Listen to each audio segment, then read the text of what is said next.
L'État a arrêté son choix. Aéroports de Paris et la Française des Jeux seront les deux prochaines entreprises privatisées. L'objectif pour l'État est de trouver en tout 10 milliards pour financer son plan innovation. Air France risque-t-elle de passer sous pavillon étranger? Le groupe comptera bientôt deux nouveaux actionnaires, deux compagnies étrangères, l'une américaine Delta Airlines, l'autre chinoise China Eastern.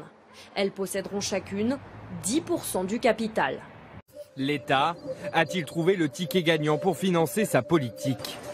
Privatiser la Française des Jeux, une piste envisagée pour trouver rapidement des liquidités.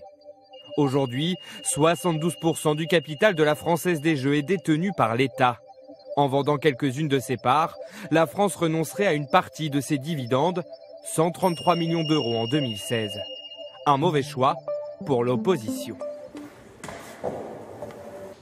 Je compare ça d'une certaine façon à ce que Villepin avait fait avec les autoroutes, c'est-à-dire se priver en fait d'une machine à cash, parce que tout simplement, à un moment donné, on a besoin de faire les fonds de tiroir, de vendre les bijoux de famille pour pouvoir tirer sur l'année budgétaire.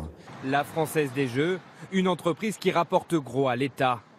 Par exemple, sur une mise de 10 € pour une grille de loto, 3,48 € partent directement dans les caisses du pays, en dividendes, en impôts, mais surtout en prélèvements sur chaque mise.